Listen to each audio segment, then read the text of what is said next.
अक्सर सुर्खियों में रहने वाले बीजेपी सांसद और फायर ब्रांड नेता निशिकांत दुबे एक बार फिर उत्तर भारत से लेकर महाराष्ट्र तक चर्चा के केंद्र में हैं। दरअसल निशिकांत दुबे ने कुछ ऐसा कहा कि महाराष्ट्र के ठाकरे ब्रदर्स की जमीन खिसक गई और कहा जा रहा है कि राज की नींद उड़ गई है और उद्धव का चैन, और खास तौर पर राज को ज्यादा पसीना आ रहा है। वैसे लोग कहते हैं कि उनमें गर्मी भी ज्यादा है। हालांकि कुछ लोग निशिकांत दुबे के बयान को ईंट का जवाब पत्थर से मान रहे हैं, तो कोई इसे बीजेपी सांसद का विवादित बयान बता रहा है। फिलहाल हम ना तो जज की भूमिका में हैं, ना ही किसी को क्लीन चिट देने की।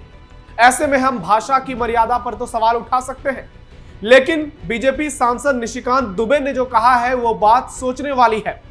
इसलिए मिर्ची सिर्फ ठाकरे ब्रदर्स को नहीं, बल्कि शरद पवार की पार्टी को भी बराबर लगी है और धुआं तो पूरे महाराष्ट्र में फैल गया है, क्योंकि इस बार निशिकांत दुबे ने राज ठाकरे को खुली चुनौती दे दी है और कहा है कि हिम्मत है तो आ जाओ मैदान में। नमस्कार, कैपिटल टीवी के स्पेशल शो टर्निंग पॉइंट में आपका स्वागत है।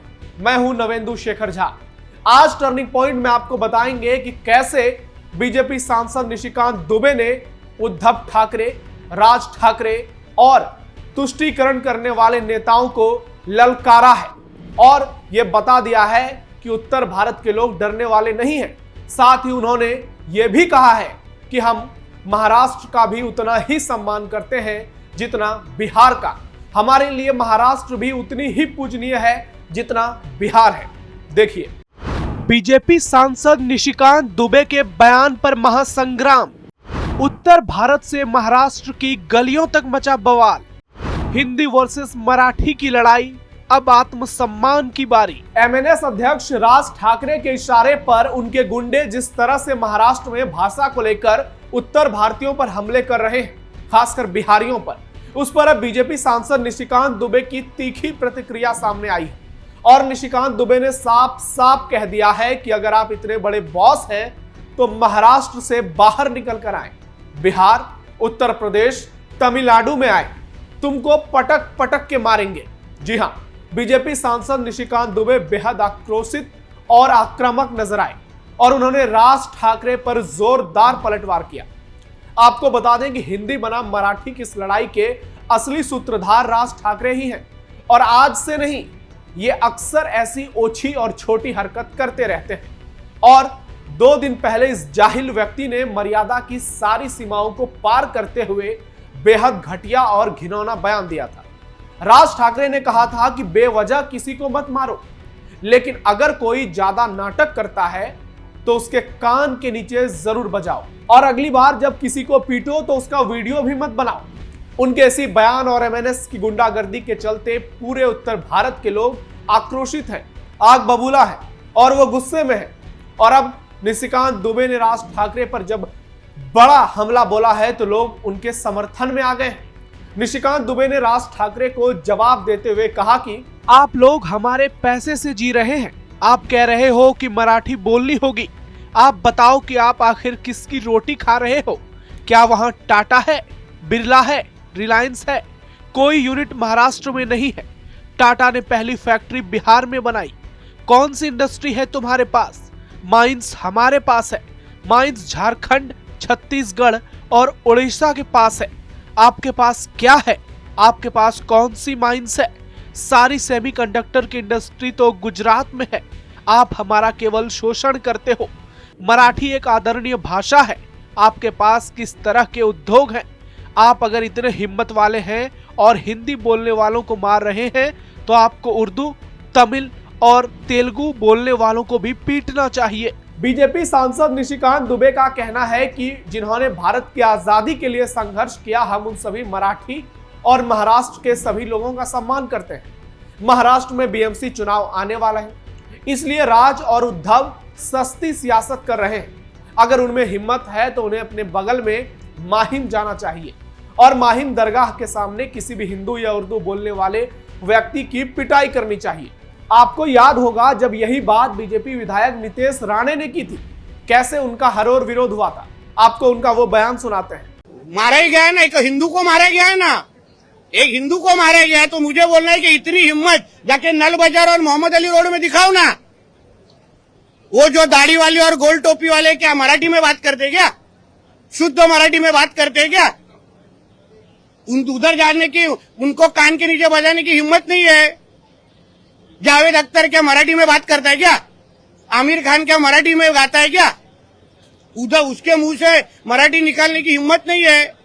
ये गरीब हिंदू को क्यों मारने की हिम्मत कर रहे हो?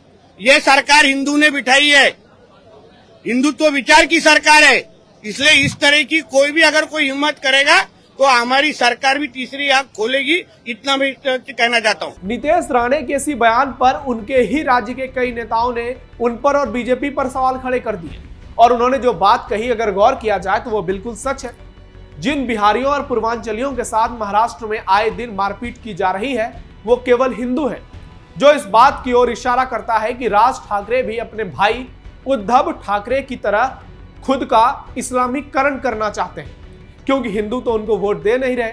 महाराष्ट्र में इस फूटे ढोल की हैसियत 4 सीट जीतने की नहीं है। ऐसे में ये मुसलमानों के भरोसे अपनी डूबी सियासी नैया को किसी तरह से बचाना चाहते हैं। आपको बता दें कि यह विवाद तब शुरू हुआ था जब एमएनएस और शिवसेना यूबीटी के कार्यकर्ताओं ने हिंदी और गैर मराठी भाषी दुकानदारों के साथ मारपीट और बदसलूकी की। मुंबई के मीरा भाईंदर में एक दुकानदार को मराठी ना बोलने के चलते पीटा गया, उसका वीडियो बनाया गया और उसे वायरल किया गया। फिर वायरल वीडियो ने उत्तर भारत में हड़कंप मचा दिया। एक और घटना में शिवसेना यूबीटी के पूर्व सांसद राजन विचारे की मौजूदगी में एक गैर मराठी दुकानदार को पिटवाया गया। इन घटनाओं ने भाषा विवाद को हिंसक रूप दे दिया। इसके बाद महाराष्ट्र के सीएम देवेंद्र फडणवीस ने इन घटनाओं पर सख्त रुख अपनाते हुए साफ साफ कह दिया, मराठी भाषा का अभिमान रखना गलत नहीं, लेकिन भाषा के नाम पर गुंडागर्दी बर्दाश्त नहीं की जाएगी। ऐसी घटनाओं पर पुलिस कार्रवाई करेगी, लेकिन राज और उद्धव के गुंडे कहां मानने वाले। आप सोचिए, राज्य का मुख्यमंत्री इस बात को लेकर साफ साफ अपील कर रहा है कि लोगों को मिलजुल कर रहना चाहिए, भाषा की विवाद नहीं होनी चाहिए, लेकिन सियासत के बोझ के तले दबे ये तुष्टीकरण के दो सरदार किस तरह से सिर्फ अपनी सियासत को बचाने के लिए घटिया और घिनौनी हरकत करवा रहे हैं। निशिकांत दुबे के सोशल मीडिया पोस्ट से खलबली। आपको बता दें कि निशिकांत दुबे ने इस बयान से पहले सोशल मीडिया पोस्ट भी किया था और ठाकरे ब्रदर्स को चेतावनी दी थी, हिंदी भाषी लोगों को मुंबई में मारने वाले यदि हिम्मत है तो महाराष्ट्र में उर्दू भाषियों को मार कर दिखाओ। अपने घर में तो कुत्ता भी शेर होता है, कौन कुत्ता कौन शेर खुद ही फैसला कर लो। वहीं अपने एक और पोस्ट में उन्होंने महाराष्ट्र की तमाम विपक्षी पार्टियों पर जमकर निशाना साधा था और कहा था कि मुंबई में शिवसेना उद्धव, मन से राज ठाकरे और एनसीपी शरद पवार साहब में, और कश्मीर से कश्मीरी हिंदुओं को भगाने वाले सलाउद्दीन, मौलाना मसूद अजहर और मुंबई में हिंदुओं के ऊपर अत्याचार करने वाले दाऊद इब्राहिम में क्या फर्क है?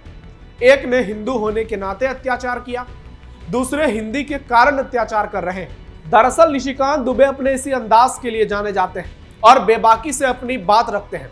हालांकि हम उनकी मारपीट की बात का समर्थन नहीं करते हैं, लेकिन सोशल मीडिया पर लोग निशिकांत दुबे के बयान का खुलकर, जमकर और बड़ी संख्या में समर्थन कर रहे हैं, खासकर बिहार और यूपी के लोग। लेकिन एनसीपी शरद गुट के विधायक रोहित पवार निशिकांत दुबे को फिर से चैलेंज दे रहे हैं कि हिम्मत है तो महाराष्ट्र आकर दिखाओ। यानी आप सोचिए किस तरह से कुछ लोग ऐसे हैं जो इस विवाद को और बढ़ाना चाहते हैं ताकि लोगों के बीच चुनाव में जाकर वो इसका फायदा उठा सकें। उन्हें ये इस बात की चिंता नहीं है कि इसके चक्कर में हमारे देश के लोग आपस में लड़ रहे हैं, हमारे देश के लोगों के बीच भेदभाव की भावना आ रही है।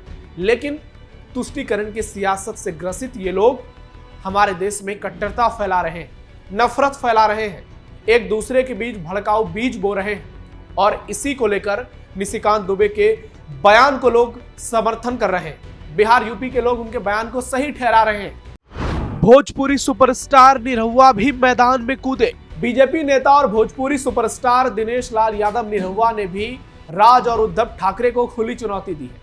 उन्होंने कहा, मैं मराठी नहीं बोलता, जो हिम्मत है मुझे महाराष्ट्र से निकाल कर दिखाई।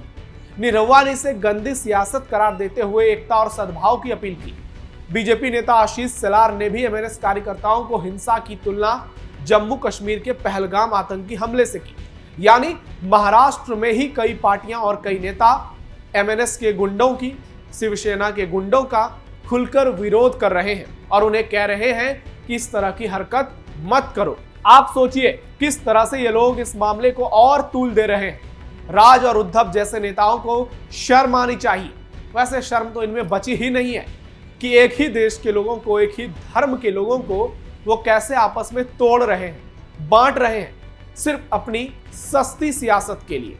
आज अगर बाला साहब ठाकरे होते तो यकीन मानिए उनको अपने बेटे और भतीजे पर बहुत शर्म आती, और वो तो आनी भी चाहिए। जिस तरह से उद्धव ठाकरे ने खुद का इस्लामीकरण करवाया है, जिस तरह से वो कांग्रेस के गोदी में जाकर बैठे हैं, जिस कांग्रेस के बारे में बाला साहब ठाकरे कहते थे कि वो जान दे देंगे लेकिन कांग्रेस के साथ नहीं जाएंगे, उसी कांग्रेस की गोदी में जाकर उद्धव ठाकरे चिपक गए, सिर्फ और सिर्फ अपनी सियासत के लिए, अपनी सियासी कुर्सी के लिए।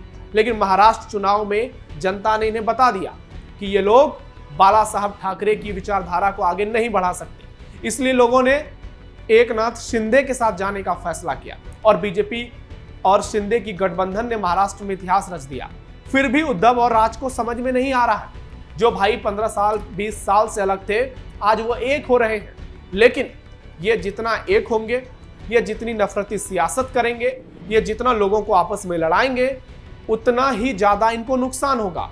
इनके बारे में लोगों के जहन में सिर्फ और सिर्फ अब यही छवि बनकर रह गई है कि ये सत्ता के गिरे हुए लोग हैं और ये सियासत के लिए कुछ भी कर सकते हैं, ये अपना ईमान भी बेच सकते हैं। जो शिवसेना जिसकी पहचान राम मंदिर के लिए होती थी, उसी शिवसेना के बाहर मुसलमान मातोश्री के बाहर जाकर उद्धव ठाकरे को चुनौती दे रहे हैं। सोचिए, क्या ये बाला साहब ठाकरे के राज में संभव था? क्या उद्धव ठाकरे जिस तरह से मुसलमानों को लेकर हुंकार भर रहे हैं, उनके समर्थन की बातें कर रहे हैं, आप सोचिए क्या ये बाला साहब ठाकरे के समय में संभव था? जो बाला साहब ठाकरे अपने सटीक, स्पष्ट और मजबूत विचारधारा के लिए जाने जाते थे, आज उनकी सियासत को इन दो भाइयों ने पूरी तरह से बर्बाद कर दिया है और बार बार ये संदेश दे दिया है कि ये कभी भी उस लेवल की सियासत कर ही नहीं सकते जिसके लिए बाला साहब ठाकरे जाने जाते थे।